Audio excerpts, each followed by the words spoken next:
नमस्कार दोस्तों, जय हिंद, वंदे मातरम। दोस्तों मैं आपके साथ जायसवाल सर। सभी प्यारे मित्रों का, सभी भावी अध्यापक अध्यापिकाओं का वेलकम, अभिनंदन है दोस्तों। टीचर्स फैमिली, शिक्षकों के परिवार, पावर्ड बाई शिक्षा ही प्रकाश है। दोस्तों बात करेंगे बाल विकास शिक्षा शास्त्र के प्रैक्टिस सेट नंबर 24 के आपके सिलेबस के अनुसार, आपके एग्जाम पैटर्न के अनुसार।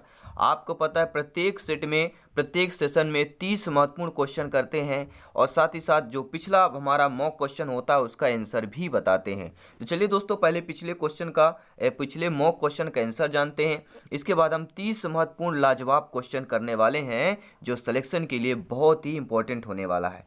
तो चलिए दोस्तों, मॉक क्वेश्चन यह है आपका कि निम्नलिखित में से कौन सा कथन सतत और व्यापक मूल्यांकन के लिए सही नहीं है। नेगेटिव और नकारात्मक प्रस्ताव।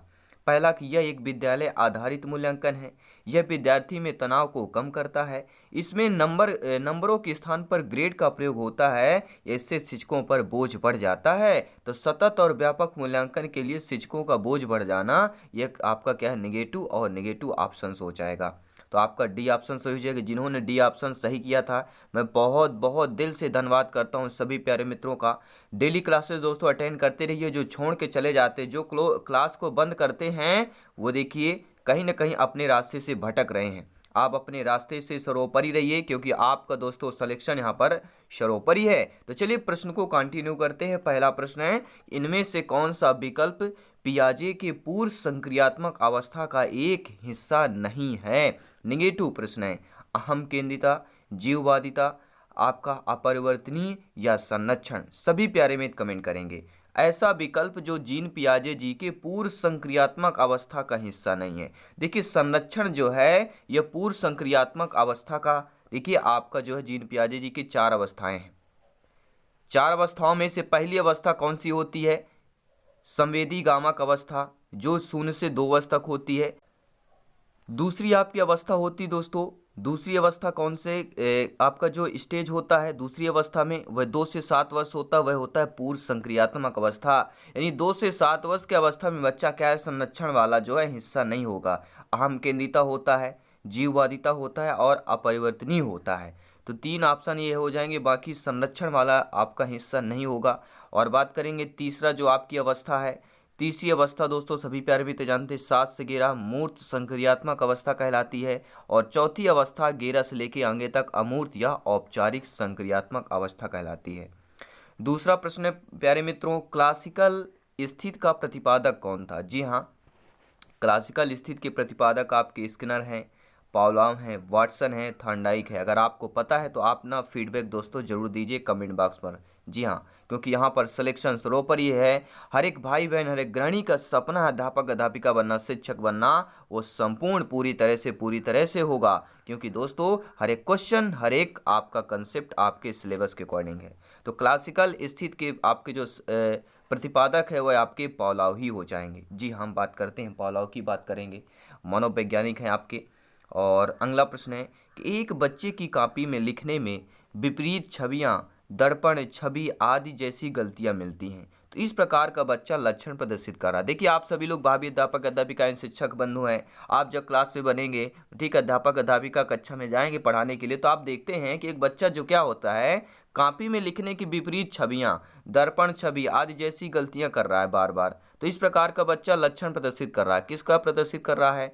अधिगम में असुविधा का, अधिगम में अशक्तता का, या अधिगम में कठिनाई का, या दोस्तों अधिगम में समस्या का लक्षण प्रदर्शित कर रहा है। तो इस प्रकार का बच्चा किस प्रकार का लक्षण प्रदर्शित कर रहा है? तो अधिगम में अशक्तता का लक्षण प्रदर्शित कर रहा है। अगला प्रश्न प्यारे मित्रों दिया गया स्क्रीन पर है। आप सभी प्यारे मित्र फीडबैक करते रहें, कमेंट करते रहें दोस्तों। जी हाँ, चौथा प्रश्न है कि क्रियात्मक अनुसंधान का प्रमुख कार्य क्या होता है? क्रियात्मक अनुसंधान नए तथ्यों की खोज करना, स्थानीय समस्याओं का समाधान करना, ज्ञान देना, या नई व आधारभूत समस्याओं का समाधान करना। देखिए जी हाँ, गुड के अनुसार कथन भी है कि क्रियात्मक अनुसंधान शिक्षक, निरीक्षक और प्रशासकों द्वारा अपने निर्णय और कार्यों की गुणात्मक उन्नति के लिए प्रयोग किए जाने वाला एक आपका अनुसंधान है दोस्तों। ठीक है, तो राइट ऑप्शन क्या हो जाएगा? क्या है, एक कथन भी आ सकता है कि क्रियात्मक अनुसंधान शिक्षक, निरीक्षक और प्रशासकों द्वारा अपने निर्णय और कार्यों की गुणवत्ता उन्नति के लिए ठीक है, किए जाने वाला एक अनुसंधान कहलाता है। पांचवा प्रश्न है, परीक्षा के स्थान पर सतत और व्यापक मूल्यांकन गुणवत्ता मूलक शिक्षा के लिए अधिक उपयुक्त क्योंकि है। इसमें क्या दोस्तों हैं, परीक्षा के स्थान पर सतत और व्यापक मूल्यांकन गुणवत्ता मूलक शिक्षा के लिए अधिक उपयुक्त है। क्यों उपयुक्त है अधिक दोस्तों? क्योंकि इसमें संज्ञानात्मक क्षेत्र का मूल्यांकन किया जाता है, क्योंकि इसमें सह संज्ञानात्मक क्षेत्र का मूल्यांकन किया जाता है। मूल्यांकन सतत और व्यापक क्षेत्रों से होता है या उपयुक्त सभी से होता है। तो राइट ऑप्शन क्या हो जाएगा हमारा? देखिए दोस्तों, परीक्षा के स्थान पर जब हम सतत और व्यापक मूल्यांकन की गुणवत्ता का मूलक शिक्षा के लिए अधिक उपयुक्त है, क्योंकि यह संज्ञानात्मक क्षेत्र की मूल्यांकन किया जाता है, क्योंकि यह संज्ञानात्मक क्षेत्र के मूल्यांकन किया जाता है। सह संज्ञानात्मक में मूल्यांकन सतत और व्यापक क्षेत्र में होता है। तो ये अर्थात डी ऑप्शन आपका सही हो जाएगा। अगला प्रश्न दोस्तों दिया गया है कि मूल्यांकन प्रक्रिया के 3 महत्वपूर्ण बिंदु हैं। उद्देश्य, अधिगम, अनुभव मूल्यांकन के उपकरण हैं। छात्र, अध्यापक व उद्देश्य, छात्र समाज, अधिगम के अनुभव या छात्र परीक्षा और परिणाम। देखिए सभी प्यारे मित्र, आप लोग ज्ञानी हैं, सर्वज्ञ दोस्तों, व्याख्याता हैं। ये बताइए मूल्यांकन प्रक्रिया के 3 महत्वपूर्ण बिंदु पूछा गया है। तो देखिए पहले होता है मूल्यांकन प्रक्रिया में उद्देश्य, दूसरा होता है अधिगम व अनुभव, और तीसरा होता है मूल्यांकन के उपकरण। अंतिम तो सभी प्यारे मित्र जानते हैं, मूल्यांकन का प्रक्रिया, मूल्यांकन का उपकरण। तो पहला ऑप्शन अकॉर्डिंग टू क्वेश्चन सही हो जाएगा। अगला प्रश्न है कि सतत एवं व्यापक मूल्यांकन से दोस्तों तात्पर्य क्या होता है? हम बार बार सुनते आ रहे हैं सतत मूल्यांकन, व्यापक मूल्यांकन, चाहे डीएड बीएड किए हों, सभी में सुनते आ रहे हैं। लेकिन दोस्तों इसका तात्पर्य क्या होता है? कि नियमित रूप से मासिक परीक्षा लेना, ठीक है, सीखने की प्रक्रिया के दौरान शैक्षिक एवं सह शैक्षिक क्षेत्रों की नियमित रूप से आकलित करना, या नियमित रूप से कक्षा में गतिविधियों का आयोजित करना, या अंक या ग्रेड प्रदान करना। तो सतत मूल्यांकन का तात्पर्य या अर्थ कह सकते हैं कि सीखने की प्रक्रिया के दौरान शैक्षिक एवं सह शैक्षिक क्षेत्रों की नियमित रूप से आंकलित करना चाहिए। सभी प्यारे मित्र कमेंट करेंगे, फीडबैक करेंगे। आई होप सभी प्यारे मित्र वीडियो को लाइक अवश्य कर लिया होगा। बहुत बहुत धन्यवाद, दिल से धन्यवाद सभी मित्रों का। दोस्तों अगला प्रश्न है कि किसी प्रारंभिक कक्षा में प्रभावशाली शिक्षा का उद्देश्य विद्यार्थियों को उत्प्रेरित करना होगा सीखने के लिए, जिससे वे जिज्ञासु बने और सीखने के लिए ही सीखना पसंद करें, या रटकर याद करने के लिए जिससे वे प्रत्यास्मरण करने में अच्छे बने, या कह सकते हैं कि दंडात्मक उपायों का प्रयोग करके जिससे वे शिक्षक का सम्मान करें, या हम कह सकते हैं कि ऐसे काम करने के लिए जिससे परीक्षा के अंत में वे अच्छे अंक पा सकें। तो किसी दोस्तों प्रारंभिक कक्षा में प्रभावशाली शिक्षा का उद्देश्य विद्यार्थी, मतलब जैसे आपकी नियुक्ति होगी, आप कक्षा में जाएंगे पढ़ाने के लिए, मतलब प्रारंभिक कक्षा आपकी हो जाएगी। तो जो प्रभावशाली शिक्षक का उद्देश्य, यानी आप एक प्रभावशाली शिक्षक के रूप में नियुक्त होती, आप जाते हैं कक्षा में, तो आपका उद्देश्य विद्यार्थियों को उत्प्रेरित करना होगा। तो किस प्रकार उत्प्रेरित करना होगा? सभी लोग कमेंट करेंगे कि सीखने के लिए जिससे वे जिज्ञासु बने और सीखने के लिए ही सीखना पसंद करें। पहला ऑप्शन सही हो जाएगा। अगला प्रश्न आइए देख लेते हैं। स्क्रीन पर दोस्तों दिया गया है कि निम्नलिखित में से कौन सा उदाहरण प्रभावशाली विद्यालय की प्रथा है? जी हाँ, आपका विद्यालय प्रभावशाली है, इसका उदाहरण के लिए प्रथा क्या हो सकती है? कैसे हम जानेंगे कि आपका विद्यालय प्रभावशाली प्रथा के रूप में है? निरंतर तुलनात्मक मूल्यांकन, शारीरिक दंड, व्यक्ति सापेक्ष अधिगम, या प्रतियोगितात्मक कक्षा की बात करेंगे। तो दोस्तों ऐसा उदाहरण जो प्रभावशाली विद्यालय की प्रथा है, व्यक्ति सापेक्ष अधिगम की बात करेंगे। सी ऑप्शन सही हो जाएगा। अगला प्रश्न दोस्तों दिया गया है कि विकास का सिर पदाभिमुख दिशा सिद्धांत व्याख्या करता है कि विकास इस प्रकार से आगे बढ़ता है। जी हाँ, जो विकास का सिर पदाभिमुख दिशा सिद्धांत है वह यह व्याख्या करता है कि विकास इस प्रकार से आगे बढ़े। विकास समान से विशिष्ट कार्यों की ओर आगे बढ़े, भिन्न से एकीकृत कार्यों की ओर, सिर से पैर की ओर, या ग्रामीण से शहर की ओर आगे बढ़े। जी हाँ, विकास का जो सिर पदाभिमुख दिशा सिद्धांत है वह यह व्याख्या करता है कि विकास किस प्रकार से आगे बढ़े। तो विकास दोस्तों सिर से पैर की आगे बढ़े। जी हाँ, मस्तिष्क के लेके पाद तक बात करेंगे, यानी सिर से लेकर पैर तक की बात कर रहे हैं। अगला प्रश्न है केवल कागज पेंसिल जांचों द्वारा आकलन की बात कर रहे हैं। जो केवल कागज और पेंसिल के द्वारा जांचों का आकलन किया जाता है यह आकलन को सीमित कर देता है, सकल आकलन को बढ़ावा देता है, यह समग्र मूल्यांकन को सुविधा प्रदान करता है, या निरंतर मूल्यांकन को सुविधा प्रदान करता है। आपका कमेंट, आपका फीडबैक क्या कहता है, सभी प्यारे मित्र कमेंट करेंगे। देखिए दोस्तों, केवल जो कागज और पेंसिल द्वारा आकलन होता है यह आकलन को क्या है, केवल सीमित करता है। क्या करता है, सीमित करता है। तो पहला ऑप्शन सही हो जाएगा। अगला प्रश्न दोस्तों आइए देख लेते हैं। निगमनात्मक तर्कणा में शामिल होता है, जो निगमनात्मक तर्क होते हैं ये इस टाइप के तर्कणा पर क्या शामिल होता है। विशिष्ट से समान की ओर तर्कणा शामिल होगा, ज्ञान का सक्रिय निर्माण और पुनर्निर्माण शामिल होगा, या अन्वेषण परक सीखना और स्वतः खोज परक संबंधित पद्धतियां या सामान्य से विशिष्ट की तर्कणा की बात करेंगे। देखिए निगमनात्मक की बात कर रहे हैं, तो निगमनात्मक तर्कण में क्या शामिल होगा, सामान्य से विशिष्ट की ओर जो तर्कणा होगा वह शामिल हो जाएगा। तो according to question right option number D हो जाएगा। अब देखते हैं दोस्तों, अगला प्रश्न है कि आप एक कक्षा में शिक्षक के तौर पर छात्रों को प्रेरित करते हैं, निर्देश निर्धारित कर, या श्यामपट्ट का प्रयोग कर, या दृष्टांत उदाहरण के द्वारा, या छात्रों के सक्रिय भागीदारी के द्वारा। तो आप एक अध्यापक अध्यापिका है, शिक्षक बंधु हैं, तो आप जब कक्षा में शिक्षक शिक्षिका के तौर पर छात्रों को कैसे प्रेरित करते हैं, निर्देश निर्धारित करके करते हैं, श्यामपट्ट का प्रयोग करके, दृष्टांत या उदाहरण के द्वारा करते हैं, या छात्रों के सक्रिय भागी द्वारा करते हैं। अब आपको कमेंट के माध्यम से बताना है यहाँ पे राइट ऑप्शन क्या होने वाला है। ठीक है, 1 2 3 सही है, 1 4 सही है, 2 4 सही है। तो यहाँ पर देखिए मैं राइट ऑप्शन बता देता हूँ, ये चारों सही हो जाएंगे। तो हमारा डी ऑप्शन वाला सही हो जाएगा। अगला प्रश्न दिया गया है कि व्यक्तित्व विभिन्नता के मिलन के संबंध में एक अध्यापक की भूमिका होनी चाहिए। आप एक अध्यापक अध्यापिका हैं, व्यक्तित्व विभिन्नता के मिलन के संबंध में आपकी भूमिका क्या होगी। आप स्वयं सोचिए कि आप ये सोचिए कि हमारी भूमिका क्या होगी। तो व्यक्ति के दृष्टिकोण, अभिरुचि और योग्यता को जानने का प्रयास, व्यक्ति आधारित पाठ्यक्रमों को उनकी आवश्यकता के अनुसार जानने की कोशिश, या 1 व 2 या इनमें से कोई नहीं। तो देखिए, व्यक्ति भिन्नता के मिलन के संबंध में जो अध्यापक की भूमिका होनी चाहिए वह व्यक्ति के दृष्टिकोण, अभिरुचि और योग्यता को जानने का प्रयास होना चाहिए, और व्यक्ति आधारित पाठ्यक्रमों को उनकी आवश्यकता के अनुसार जानने की कोशिश करना चाहिए। तो यहाँ पर सी ऑप्शन आप लोगों का सही हो जाएगा। अगला प्रश्न दोस्तों आइए देख लेते हैं क्या दिया गया है। देखिए दोस्तों, सीखने की प्रोजेक्ट विधि किस अवस्था के लिए उपयोगी होती है, बाल्यावस्था, पूर्व बाल्यावस्था, किशोरावस्था, या उपरोक्त सभी की बात करेंगे। जी हाँ, सीखने की प्रोजेक्ट विधि की बात कर रहे हैं। सभी प्यारे मित्र ध्यानपूर्वक सुनेंगे, हर एक क्वेश्चन दोस्तों इंपॉर्टेंट है क्योंकि सिलेक्शन यहाँ पर सर्वोपरि है।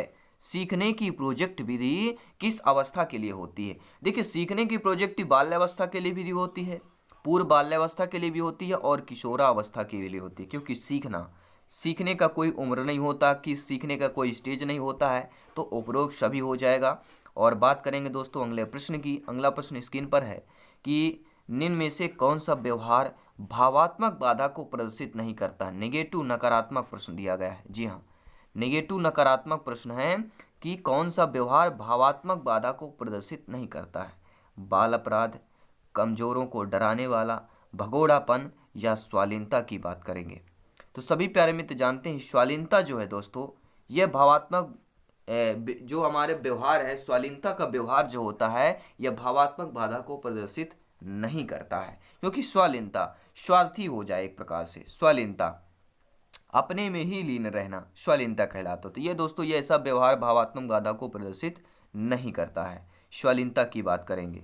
अगला प्रश्न है दोस्तों, देखिए बच्चों की रुचि बनाए रखने के लिए आप कौन सी विधि का चयन करेंगे। आप एक कक्षा में हैं, चाहते हैं क्योंकि बच्चों में रुचि बनी रहे पढ़ने के लिए, तो आप कौन सी जो है विधि का चयन करेंगे। तो बच्चों को पढ़कर या आने को कहेंगे और उनसे प्रश्न पूछेंगे कि आज इस पाठ को पढ़ के आइए, इस कविता को पढ़ के आइए, इस कहानी को, फिर उससे रिलेटेड प्रश्न करेंगे, या कह देंगे कि स्वयं की गतिविधियां करेंगे और बच्चों को फिर बताएंगे, या आप गतिविधि में बच्चों को शामिल करेंगे या बच्चों को स्वयं गतिविधि करने के लिए देंगे।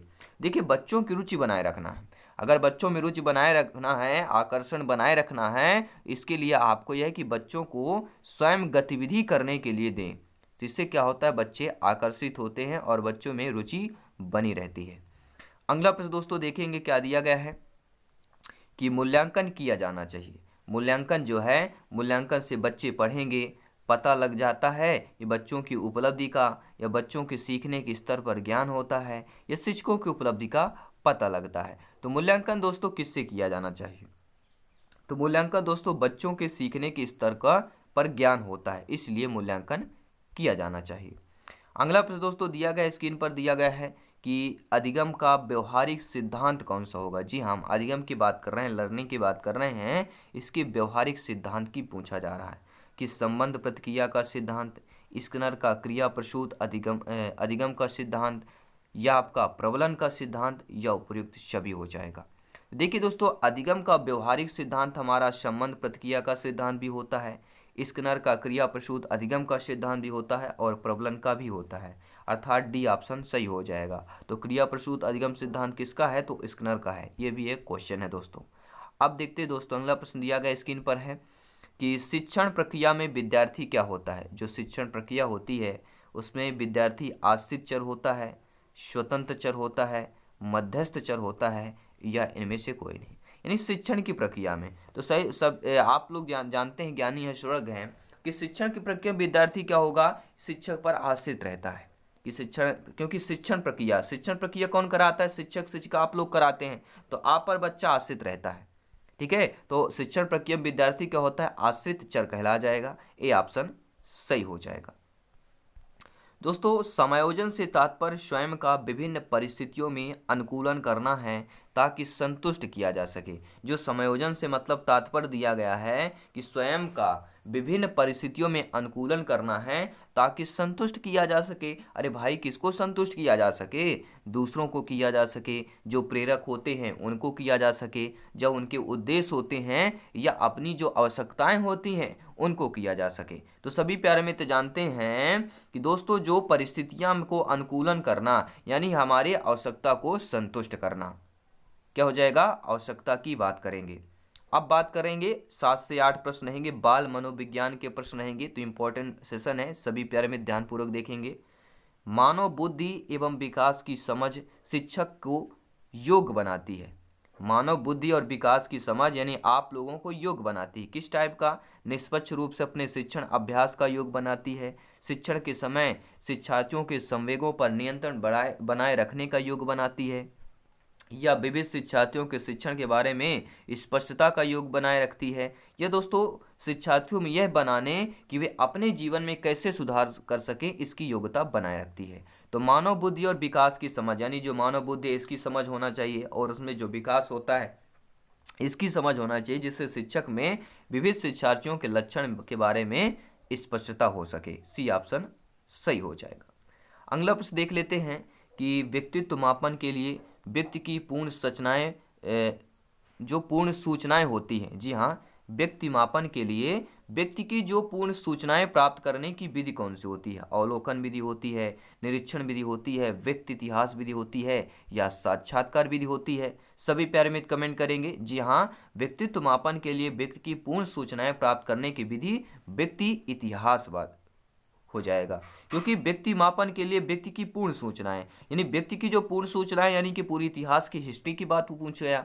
ठीक है, पूर्ण सूचना से संबंधित हिस्ट्री से हो गया, तो क्वेश्चन में ही आंसर दिया गया था। तो सी ऑप्शन सही हो जाएगा। सभी प्यारे में टेलीग्राम पर अगर जुड़ गए हैं तो बहुत ही धन्यवाद है, और टेलीग्राम से जुड़ें क्योंकि नोट्स पीडीएफ फाइल सब कुछ आपको फ्री में प्रोवाइड करा दिया जाता है, क्योंकि राष्ट्र हित में शिक्षा की बात करते हैं। और दोस्तों अगर आप इंस्टाग्राम पर हैं और इंस्टाग्राम पर जायसवाल सर को फॉलो नहीं किया तो इंस्टाग्राम पर जरूर फॉलो करें जायसवाल कोचिंग सेंटर को, जायसवाल सर को, अपने परिवार को, टीचर्स फैमिली को फॉलो करें। वहाँ पर notes PDF file MCQs question भी आपको मिलते रहेंगे, और आप वहाँ पर आप क्वेश्चन भी करते हैं जो भी आपको प्रॉब्लम हो। ठीक है, सोल्यूशन हो जाएगा। जो भी क्वेश्चन में प्रॉब्लम आ रही, कुछ भी प्रॉब्लम आ रही है, आप वहाँ पर पर्सनल मैसेज भी कर सकते हैं। तो चलिए दोस्तों नेक्स्ट क्वेश्चन की बात करते हैं। अगला प्रश्न देख लेते हैं कि ब्राह्मण जो है दोस्तों प्रायः अध्ययनशील, क्षत्रिय प्रायः साहसी तथा वैश्य प्रायः व्यापार में कुशल होते हैं, क्यों होते हैं? ये हम बचपन से पढ़ते आ रहे हैं कि ब्राह्मण प्रायः अध्ययनशील में होते हैं, क्षत्रिय होते हैं वह साहसी होते हैं, और वैश्य होते हैं व्यापार में कुशल होते हैं। क्योंकि इसका रीजन क्या है दोस्तों? जाति तथा प्रजाति की भिन्नताओं के कारण, स्वास्थ्य के कारण, वातावरण के कारण, या पृष्ठभूमि के कारण? जी हाँ दोस्तों, तो ब्राह्मण प्रायः अध्ययनशील, क्षत्रिय, साहसी और वैश्य व्यापार में कुशल होते हैं, क्योंकि जाति तथा प्रजाति की विभिन्नताओं के कारण की बात करेंगे। जी हाँ, पहला ऑप्शन सही हो जाएगा। अगला प्रश्न है कि क्रियात्मक अनुसंधान के संबंध में इनमें से कौन सा कथन सही नहीं दिया गया है कि यह अध्यापक एवं शिक्षा व्यवसाय से जुड़े लोगों द्वारा किया जाता है, या किसी विशिष्ट समस्या के समाधान के लिए किया जाता है, या दोस्तों व्यापक स्तर पर निर्णय लेने के लिए सूचना संकलन का कार्य इसमें किया जाता है, या हम कह सकते हैं कि स्थानीय स्तर पर रोजमर्रा की समस्याओं की समाधान के लिए क्रियात्मक अनुसंधान किया जाता है। तो क्रियात्मक अनुसंधान के संबंध में देखिए जो कथन सही नहीं है कि व्यापक स्तर पर निर्णय लेने की सूचना संकलन का कार्य इसमें किया जाता है, यह आपका नेगेटिव कहला जाएगा, क्योंकि क्रियात्मक अनुसंधान है। क्रियात्मक अनुसंधान में अध्यापक एवं शिक्षा व्यवसाय से जुड़े लोगों को द्वारा किया जाता है, या यह किसी विशिष्ट समस्या के समाधान के लिए किया जाता है, और दोस्तों स्थानीय स्तर पर रोजमर्रा की समस्याओं को समाधान के लिए क्रियात्मक अनुसंधान किया जाता है। तो यहाँ पर सी ऑप्शन गलत दिया गया, बाकी आपके सही दिए गए। अब मनोविज्ञान फिजिकोलॉजी के क्वेश्चन देख लेते हैं कुछ। दोस्तों कक्षा में विद्यार्थियों के व्यक्तित्व विभेद पूछा गया है। जी हाँ, जो कक्षा में विद्यार्थियों के व्यक्तित्व विभेद होते हैं लाभकारी नहीं होते हैं, क्योंकि अध्यापक को वैविध्यपूर्ण कक्षा को नियंत्रित करने की आवश्यकता होती है। हानिकारक है क्योंकि इसमें विद्यार्थियों में परस्पर द्वंद्व उत्पन्न होता है, या कह सकते हैं अनुपयुक्त है क्योंकि ये सर्वाधिक मंद विद्यार्थियों के स्तर तक पाठचर्या के स्थानांतरण की गति को कम करता है, या हम कह सकते हैं कि लाभकारी है क्योंकि ये विद्यार्थियों की संज्ञानात्मक संरचनाओं को खोजने में अध्यापक की प्रवृत्ति की बात करेंगे। देखिए कक्षा में विद्यार्थियों में जो व्यक्तिगत होते हैं, व्यक्तित्व जो विभेद होता है, उसका रीजन यही है क्योंकि लाभकारी होता है, क्योंकि ये विद्यार्थियों, शिक्षार्थियों, बालक बालिकाओं की संज्ञानात्मक संरचना को खोजने में अध्यापक का क्या है, प्रवृत्त करते हैं। अगला प्रश्न दोस्तों देख लेते हैं, आपकी स्क्रीन पर है 27 नंबर प्रश्न दिया गया है कि कक्षा में ध्यान न देने वाले बच्चे से व्यवहार करने के लिए कौन सा उपाय सर्वाधिक लाभकारी हो सकता है। दोस्तों बच्चों को महसूस कराने के लिए जो कलाएं होती हैं उसे कक्षा में सबके सामने बार बार डांटना, ठीक है, डपटना, या बच्चे को उस जगह बैठाना जहां सबसे कम ध्यान भंग हो सके, या ध्यान केंद्रित करने के लिए कार्य करते हुए बच्चे को खड़े रहने को अनुमति देना, या बच्चे के ध्यान को स्फूर्तिदायक बनाने के बीच उसे अवकाश देना। तो कक्षा में ध्यान न देने वाले बच्चे से व्यवहार करने में कौन सा उपाय सर्वाधिक लाभकारी होगा। आप देखते होंगे कक्षा में कुछ ऐसे बच्चे होते हैं जो पढ़ने में, कक्षा में क्या होता है, बच्चे व्यवहार ध्यान नहीं देते हैं कक्षा में पढ़ने में। तो ऐसे बालकों क्या कर रहे हैं, बच्चों को उस जगह पर बैठाएं जहां सबसे कम ध्यान भंग हो सके। तो आपका according to right option B option होना चाहिए। अब देखते हैं दोस्तों अगला प्रश्न की बात करेंगे एक विद्यालय की। जी हाँ, एक विद्यालय में राज्य स्तर पर एकल नृत्य प्रदर्शन करने पर लड़कियों को वरीयता दी जाती है, ये क्या दर्शाएगा।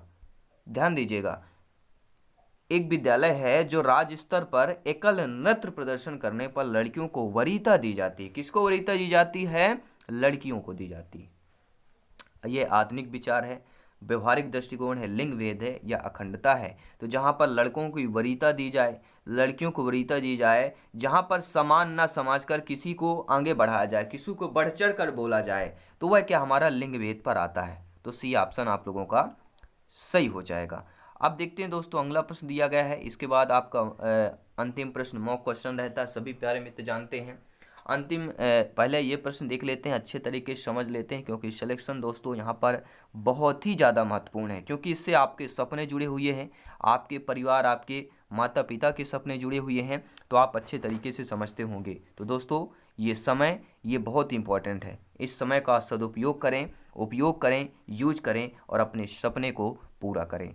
दोस्तों वस्तुनिष्ठ परीक्षणों के गुण के संबंध में सही कथन बताना है। वस्तुनिष्ठ परीक्षण के गुण की बात कर रहे हैं, उनका अंकन शीघ्रता एवं सुगमता से किया जा सकता है। ये परीक्षकों के व्यक्तिगत प्रभाव से प्रभावित नहीं होते हैं, यह हम बात करते हैं वस्तुनिष्ठता के कारण अधिक विश्वसनीय एवं वैध होते हैं। कौन सा ऑप्शन सही होगा। तो देखिए दोस्तों मैं आपको बात करने वाला हूँ, जब भी वस्तुनिष्ठ परीक्षण की गुण के संबंध में अगर कथन आता है तो सभी प्यारे मित्र जानते हैं वस्तुनिष्ठ कथन का जो आंकलन होता है वह शीघ्रता और सुगमता से किया जाता है, और ये परीक्षकों के व्यक्तिगत प्रभाव से प्रभावित भी नहीं होता है कि उनकी सोच है कि राइटिंग में कम देना है, उनकी सोच है ये अच्छा पॉइंट नहीं लिखा है इसको कम अंक देना है। तो यहाँ पर एक अगर सही लिखा है, सही ऑप्शन वाला किया है तो 1 नंबर मिलेगा ही मिलेगा, कन्फर्म है। ठीक है, जितना निश्चित अंक किया गया पर क्वेश्चन पर। तो यहाँ पर आपके तीनों आपके जो कथन दिए गए हैं, तीनों वस्तु परीक्षक के गुण के संबंध में दिए गए हैं। तो हमारा जो यहाँ पर बी ऑप्शन सही हो जाएगा। अब देख लेते हैं मॉक क्वेश्चन है आपके लिए, सभी प्यारे मित्र नोट कर लेंगे। यह आज का मॉक क्वेश्चन है और इसका जिसका जो आंसर है नेक्स्ट क्लास में बताएंगे। और आपका फीडबैक आपको लोग कमेंट के माध्यम से इसका आंसर जरूर बताइएगा। दोस्तों, कौन श्रव्यदर्शी सामग्री का उद्देश्य है? शिक्षण को प्रभावशाली बनाना, छात्रों में सृजनात्मकता उत्पन्न करना, छात्रों को क्रियाशील बनाना, या विषय वस्तु में अरुचि उत्पन्न करना। कौन सही है? 1 2 3 4 आपके ABCD 4 ऑप्शन दिए गए हैं और आपकी स्क्रीन पर कथन है, आपको कमेंट करके बताना है। और अंत में बताना भी है कि ये क्लास आपको कैसी लगी, ये सेशन कैसा लगा, ये प्रैक्टिस सेट कैसा था। और ऐसी तैयारी, इससे बेस्ट तैयारी के लिए, ऑल सब्जेक्ट की तैयारी के लिए, आउट ऑफ 150 में 125 प्लस की तैयारी के लिए यहाँ पर चैनल को जरूर विजिट कीजिए, बेल आइकन प्रेस कीजिए ताकि दोस्तों लेटेस्ट नोटिफिकेशन मिलता रहे। दोस्तों हमेशा हंसते रहिए, मुस्कुराते रहिए। जल्दी दोस्तों हम 1000 MCQ यहाँ पे कंप्लीट करेंगे आपके, और इसके बाद हम डिटेल के साथ सभी मनोविज्ञान जो आपके हैं, जीन पियाजे जी हो गए, थर्नडाइक हो गए, ठीक है, पॉलाव हो गए, स्किनर हो गए, इनका डिटेल के साथ हम लाएंगे। और जो बुद्धि से संबंधित है, बहुत ही बेहतरीन आगे क्लासेज होने वाली हैं, तो डेली क्लासेज ज्वाइन करते रहिए। जल्दी मिलते हैं दोस्तों नेक्स्ट क्लास पर। धन्यवाद सभी का।